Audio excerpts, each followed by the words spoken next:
Putty ने उठकर अपनी छोटी सी खिड़की के द्वार खोल दिए। धुएं से हुई काली दीवारों पर सूरज की किरणों का जाल बिछ गया। छत से झूलते हुए छींके से धरे ताजे मक्खन की खुशबू से कमरा भर गया और पुट्टी के हृदय में एक टीस सी उठ गई। क्या करेगी उस खुशबू का जब उस मक्खन को खाने वाला ही नहीं रहा। ऐसे ही ताजे मक्खन की डली फाफर की काली रोटी पर धर कर खाते खाते उसके पति ने उसके मुंह में अपना जूठा घस्सा ठूस दिया था, ठीक जाने से एक दिन पहले। उस दिन भी ऐसे ही खिड़की के पट से जोर सा उजाला आकर पूरे कमरे में फैल गया था और उसी उजाले के पीछे पीछे न जाने कहां से उसकी सास आकर खड़ी हो गई थी। अपने धृष्ट फौजी पुत्र की बहू को कर्कशा सास ने वहीं चीर कर धर दिया था। हद है बेशर्मी की भी। हमारे कुमाऊं की छोकरी होती तो ऐसी बेशर्मी थोड़े ही होती है ना। तिब्बत की लामानी इसी से गुण दिखा रही है। सास के जाने के पश्चात वो कितनी देर तक पति की छाती पर सिर धरे सुबकती रही थी, पर जिस छाती पर चीनियों की गोलियों की वर्षा झेलनी लिखी थी वो सुंदर पत्नी की टेक बनती तो कैसे बनती। गुमान सिंह के जाते ही पुट्टी पर विपत्तियों का पर्वत टूट पड़ा। सास, विधवा ननद और जेठानी की गालियां सुनती तो वो जानबूझकर ही बहरी बन जाती। दोनों कानों पर हाथ धरकर इशारा करती कि उसे कुछ भी सुनाई नहीं दे रहा है या कुछ समझ नहीं आ रहा है। विधवा ननद का पर्वताकार शरीर गुस्से के भूकंप से डोल उठता। अंधी कानी बहरी लड़कियां क्या अभी और बची हैं भौजी तुम्हारे तिब्बत में? अभी हमारा एक भाई और भी तो है, उसे भी फंसा लो, वह व्यंग भरे स्वर में चीख कर कहती। अपने दोनों कानों पर हाथ रखकर अपनी भोली सूरत को और भी भोली बनाकर पुट्टी बहुत ही सदे अभिनय की मुद्रा में कहती, क्या करूं दीदी, न जाने क्या हो गया है इन कानों में, हरदम साई साई की आवाज आती रहती है, एकदम बच्चर गिर गया है निगोड़े कानों पर, समझ ही नहीं आ रहा। नंद कहती, इतना घमंड था ना अपने रूप पर तुझे, तिब्बत के जादू से हमारे भैया को भेड़ बनाकर रख दिया, इसी से भगवान ने इसे सजा दी है। भगवान करे तुम्हारे कानों पर ही नहीं पूरे शरीर पर बज्जर गिर पड़े, कुलच्छनी कहीं की। और अगर कुलच्छनी ना होती तो क्या हमारा भाई गुमान लद्दाख जाता? पुट्टी अपनी हिरनी की सी तरल दृष्टि से उसे देखकर हंसती रहती, जैसे उसकी पुरुष गर्जना का एक भी शब्द उसके पल्ले न पड़ा हो। माता, भाई, भौजाई और विधवा बहन, इनसे लोहा लेकर ही तो गुमान उसे ब्याह कर लाया था। अपनी माँ के साथ वो गांव-गांव में फेरी लगाकर बिसाती का छोटा मोटा सामान बेचा करती थी। स्वास्थ्य से दमकते लाल चेहरे पर उसकी तीखी नाक और बड़ी बड़ी गहरी काली आंखें लामा कन्याओं की भांति चपटी और छोटी नहीं थी। कानों में गंदे पीले सूत में गुंथे फिरोजा और मूंगे झूलते थे। कंधे से टकने तक झूलता उसका तिब्बती लबादा, उसकी ढीली ढाली बाहों में वो एकदम छोटी सी बच्ची लगती। पर कभी कभी वो इस लबादे की क्यूंचली को उतार कर उसकी बाहों में रहस्यमय सीवन से ढूंढ ढूंढ कर जुएं मारती थी। और अब लबादे की केंचुली से रहित उसका उन्मुक्त यौवन किसी लपलपाते नाग की भांति देखने वाले को डसने दौड़ पड़ता। गुमान ने भी उसे एक दिन बिना केंचुली के देख लिया। गांव के चौराहे पर उसकी मां ने अपनी गंदी चादर फैलाकर दुकान खोल रखी थी। जम्बू, गनफ्रेणी आदि मसाले की जड़ी बूटियों के बीच वो स्वयं तो टांग पसार कर धूप सेक रही थी और पास ही एक टीले पर बैठी उसकी सुंदरी पुत्री अपने ढीले ढाले लबादे की बाहों में जुएं बीन बीन कर मार रही थी। गुमान सिंह छुट्टियों में घर आया हुआ था। सुबह सुबह उठकर वो घूमने निकला और माँ बेटी की हाट के सामने एकदम ठिठक कर खड़ा हो गया। उसकी नजर पुट्टी पर पड़ी। पुट्टी अपनी सुडौल बाहों को अपने लबादे की मुर्दा बाहों से टटोल टटोल कर जुएं निकाल रही थी। गुमान को देखा तो वो झेप गई और लजा कर उसने हाथ खींच लिए। उसके गालों की उठी हुई मंगोल हड्डियों के बीच गुलाबी रस का सागर छलक उठा। चौड़े माथे पर गोंद की तरह चिपकाई हुई काले केशों की पट्टियां थी और पट्टी में से कुछ केश निकलकर हवा में फरफरा रहे थे। जीर्ण कुर्ते के बटनों की पूर्ति के लिए एक बड़ा सा उसने सेफ्टी पिन लगा रखा था, पर किसी वेगवती नदी के दो पाटों पर बांधा हुआ एक पहाड़ी पुल जैसे साधारण सी हवा में कांप कांप जाता है, उसी भांति सेफ्टी पिन भी रह रहकर कांप रहा था। गुमान अकारण ही चीजों का मोल तोल करने लगा। कभी वो मैली चादर पर सजे हुए छोटे आईने में अपनी मूंछों को संवारता, तो कभी नीले फिरोजा की अंगूठी को पहन कर देखता और कभी उठाकर तिब्बती घंटियों को टनटनाने लगता। क्यों बेकार में गड़बड़ कर रहा रे? पुट्टी की माँ ने अपनी टूटी फूटी हिंदी में उसे झिड़क दिया। लेना है तो ले लो, नहीं तो जाओ यहां से। उसकी युवा पुत्री के आते ही गांव के मंचलों की भीड़ जमा होना रोज का ही नियम था, पर वो औरत बड़ी खूंखार और रूखी थी, जो कि शराब और भेड़ बकरे के कच्चे गोश्त के कारण शायद उसका रक्तचाप भी और बढ़ गया था। असली और नकली ग्राहकों की उसे बहुत तगड़ी पहचान थी। वह चट से बीन कर नकली ग्राहकों को फटक देती थी, पर गुमान सिंह में न जाने क्या था कि उसको दोबारा झड़कने का साहस उसे बिल्कुल भी नहीं हुआ। उस गोरे तरुण की निर्भीक दृष्टि में कुछ अजीब सी मोहिनी थी। फिर वो फौजी जवान था, ऐसा फौजी जो एक दो दिन में ही निर्मम चीनियों को भगाने के लिए लाम पड़ जा रहा था। पुट्टी की माँ का मन अकारण ही ममता से भर गया, क्योंकि चीनियों को वो कभी भी क्षमा नहीं कर पाई थी। उसके इकलौते 12 वर्ष के पुत्र को उन्होंने चीन के किसी स्कूल में पढ़ने भेज दिया था। उसके दमे के रोगी पति को सड़क की बेगान में जोत जोत कर इन चीनियों ने मार डाला था, और उसके हाथी से विराट याक को काट काट कर हत्यारों ने अपनी फौजी टुकड़ी को खिला दिया था। और एक दिन भी वो चूकती तो उसकी पुट्टी को भी उड़ा ले जाते। रातों रात वो मनी पद्मी हुम जपती हुई पुत्री को खींचती गिरती पड़ती तिब्बत की सीमा लांग कर भारत आ गई थी। उन्हीं चीनियों को मार भगाने गुमान जा रहा था। इसी से वह उसकी श्रद्धा का पात्र बन गया था। वो रोज ही उस सराय में पहुंच जाता जहां पुट्टी अपनी माँ के साथ रहती थी। पुट्टी उसके लिए मक्खन नमक वाली गरम तिब्बती चाय और पशम सहित भुने हुए भेड़ की रान के बड़े बड़े टुकड़े तैयार करके लाती। पुट्टी की माँ दोनों पर अपनी छोटी छोटी आंखों का अंकुश लगाए बैठी रहती। फिर भी न जाने कब पुट्टी के मंगोल कटाक्षों की अर्गला गुमान के हृदय कपाट पर स्वयं ही लग गई। जाने के 3 दिन पहले ही गुमान ने पुट्टी की माँ के सम्मुख उसकी पुत्री से विवाह का प्रस्ताव रखा, तो वो बड़ी सोच में पड़ गई। कुमाऊओं के बीच खाली दाल भात खाकर उसकी तिब्बती बेटी कैसे जिएगी? बिना जौ की शराब के उसके गले के नीचे रोटी का गस्सा तक नहीं उतरता, और फिर दूध चीनी वाली चाय भला कौन तिब्बती लड़की पीती है? क्या कोई तिब्बती लड़की गटक पाएगी? फिर वे गुमान की माँ और विधवा बहन को देख चुकी थी। उस क्रूर धूर्त बुढ़िया के शासन में उसकी भोली भाली पुट्टी घुल घुल कर रह जाएगी। नहीं, दृढ़ स्वर में उसने अपना निश्चय प्रकट किया।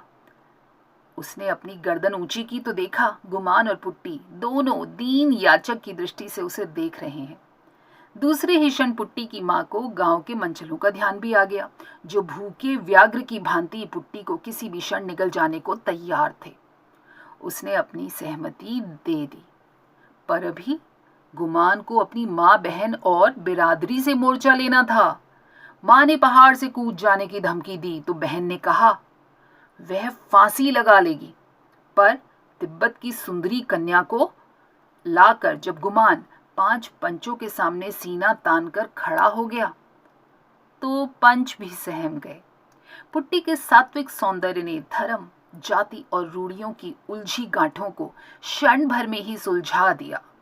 दूसरे दिन गांव से पंडित बुलाकर गुमान के युवा मित्रों ने फेरे फिरा दिए, और कुछ याकूत, फिरोजे, चांदी के 3-4 दंत खुदनाइयां और 4 बकरियों के दहेज के साथ जोर जोर से रोकर पुट्टी की माँ ने उसे सराय से ससुराल के लिए विदा कर दिया।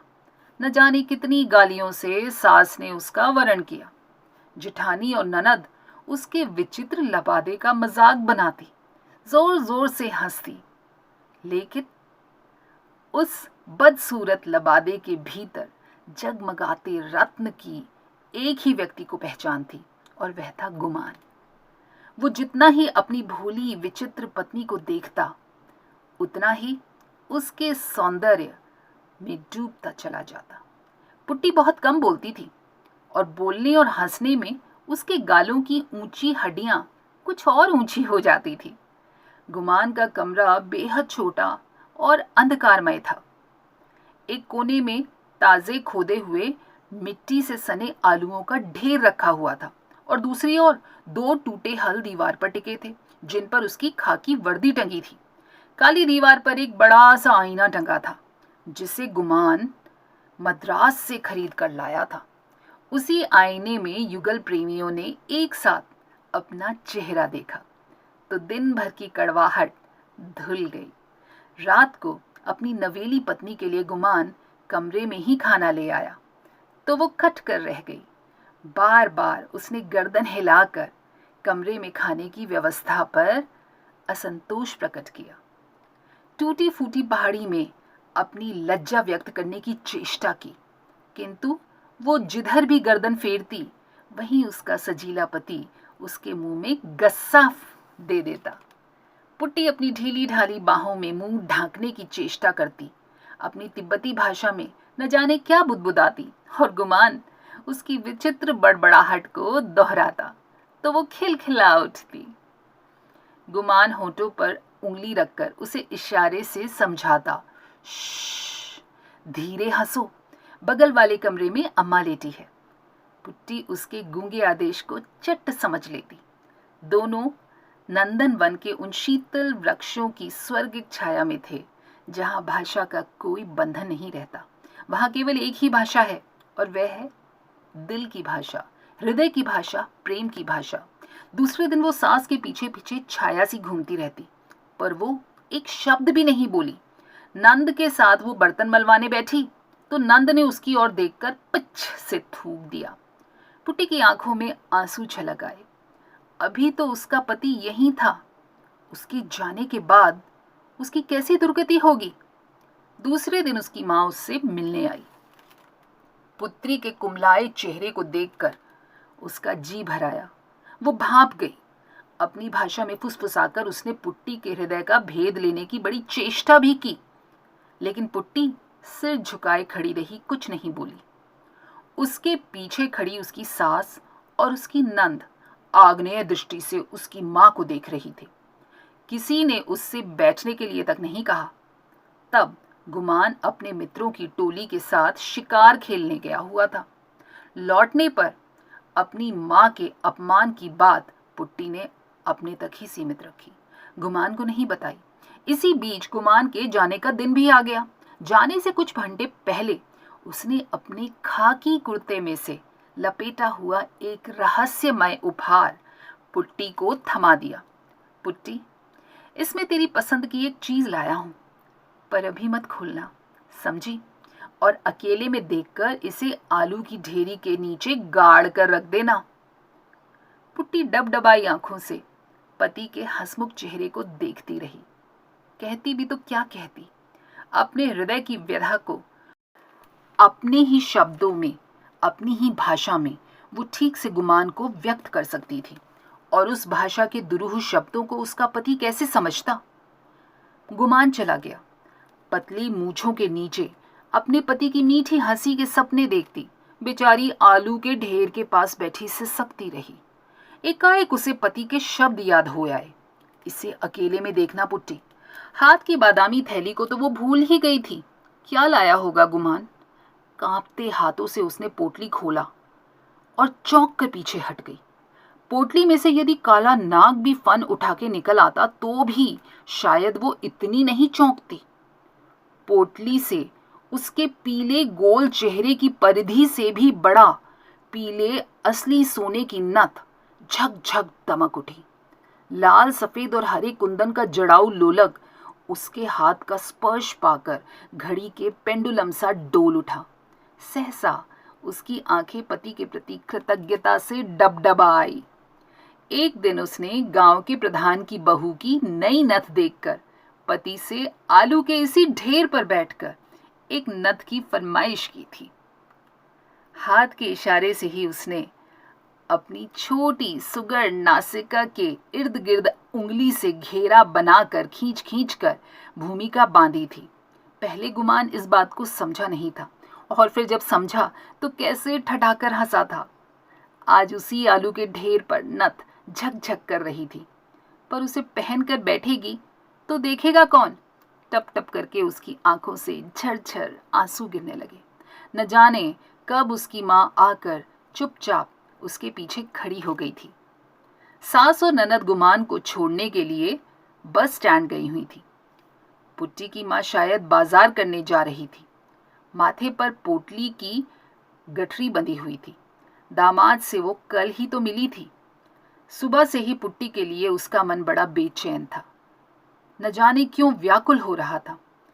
सूजी सूजी आंखों से माँ को निहार कर पुट्टी ने इशारे से नथ दिखाई।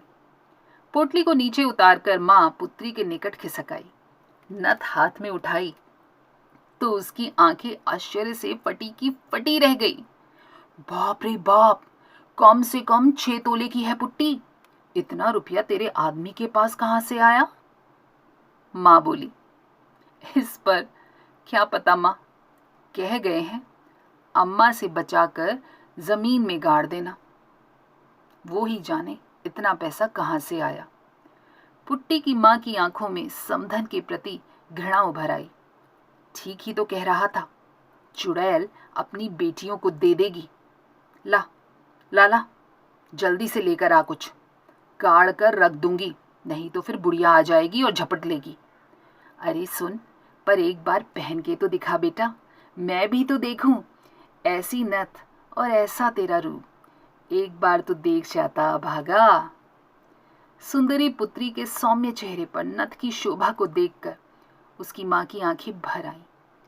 डलिया में धरे टूटे दर्पण को निकालकर पुट्टी ने चटपट अपना चेहरा देखा तो स्वयं ही लाज से लाल पड़ गई। छी, कहीं भी तो अच्छी नहीं लग रही हूँ, ऐसा कहकर वो माँ से अपने सौंदर्य की स्तुति बार बार सुनना चाह रही थी। दोनों माँ बेटियां गपियाती रही। अरे तू अच्छी नहीं लग रही है तो कौन अच्छी लगेगी? तेरी खुसट सास। अच्छा ला चल, नथ उतार, मैं चट से गाड़ देती हूँ। ऐसी चीज क्या बार बार बनती हैं? माँ ने कहा। पुट्टी दौड़ कर कुछ ले आई।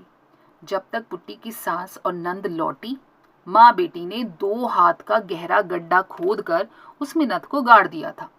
नथ का इतिहास माँ बेटी तक ही सीमित रह गया, और फिर धीरे धीरे युद्ध की दारुण विभीषिका में पुट्टी भटक कर रह गई। भांति भांति के भयावने समाचार चल पड़े, ऐसे समाचार जिन्हें सुनकर वो तड़प कर रह जाती।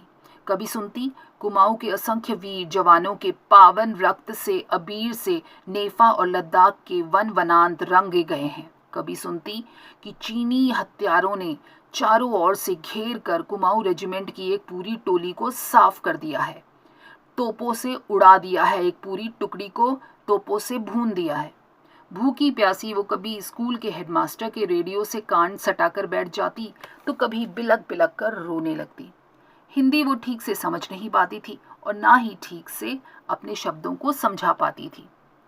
ना समझ जाने पर युद्ध के भयावने समाचार उसे और भी भयावने लगते थे। सास दिन भर बड़बड़ाती रहती थी, कुलच्छनी, रो रो कर कैसा अपशकुन कर रही है। इस तरीके से कुट्टी के दिन कट रहे थे। बहुत दिनों तक गुमान की कोई चिट्ठी नहीं आई, और फिर एक दिन आया तो तार आया। कुमाऊं रेजिमेंट का गुमान सिंह दुश्मन की गोलियां झेलता हुआ आखिरी दम तक अपनी चौकी पर डटा रहा, और अंत में जांग में एक गोला फटकर लगने से वीरगति को प्राप्त हुआ। ये खबर जब उसकी सास और नंद को मिली तो वो छातियां पीट पीट कर घायल हथनी सी चिंगाड़ उठी, और तब भी पुट्टी शांत प्रस्तर प्रतिमा सी आलुओं के ढेर पर बैठी हुई थी। वही आलुओं का ढेर उसके प्रेम का ताजमहल था। उसी ढेर पर सौभाग्य ने उसका वरण किया था, और आज वहीं वैधव्य का विष उसे डस गया है। एक एक आलू के साथ सैकड़ों स्मृतियां लिपटी पड़ी थी। आलूओं की मिट्टी पर गुमान ने जाने के एक दिन पहले अपना और पुट्टी का नाम उंगली से लिख दिया था। नाम के उसी घेरे को पुट्टी एकटक देखे जा रही थी। पुट्टी की माँ बिलख रही थी। वो बिलखती हुई आई पर पुट्टी को देखकर स्तब्ध रह गई, हैरान हो गई। ये तो पुट्टी नहीं है, जैसे स्वयं तिब्बत के मठाधीश बड़े लामा बैठे हुए थे। उसकी आंखों में एक भी आंसू नहीं था, दृष्टि स्थिर थी। उसने अपनी स्थिर दृष्टि उठाकर अपनी माँ को देखा। मेरी बच्ची मेरे साथ घर चलेगी। वह अपना चेहरा उसके पास सटाकर बोली, पर पुट्टी खामोश थी। नहीं माँ, नहीं, मैं यहीं रहूंगी। आलूओं की ढेरी को ममता से देखकर पुट्टी ने मुंह फेर लिया। पुत्र की मृत्यु ने उसकी सास को जीती जागती तोप बना दिया था। वो दिन रात गोलियां दागती रहती, आग उगलती रहती, पर पुट्टी पत्थर बन गई थी। रोज रात को वो पति की वर्दी सूंघती, माथे से लगाती और फिर छाती से लगाकर आलूओं के ढेर पर लेट जाती। जिधर करवट बदलती उधर ही वर्दी को भी बड़े यत्न से लिटा लेती और फिर धुएं से काली छत को देखती रहती। दिन कट जाता, रात कट जाती, लेकिन पुट्टी, उसका रोज का यही नियम था। एक दिन उसने सुना उसके गांव से 70 मील दूर एक तहसील पर कमिश्नर साहब आए हैं और गांव की स्त्रियों से सोना मांग रहे हैं। सोना जमा कर देश के लिए गोलियां खरीदी जाएंगी, बारूद आएगा और उसी गोली बारूद से चीनियों से लोहा लिया जाएगा। पुट्टी ने भी ये खबर सुनी, पर किसके पास होगा इतना सोना, और अगर होगा भी तो क्या वो इन्हें दे देगा?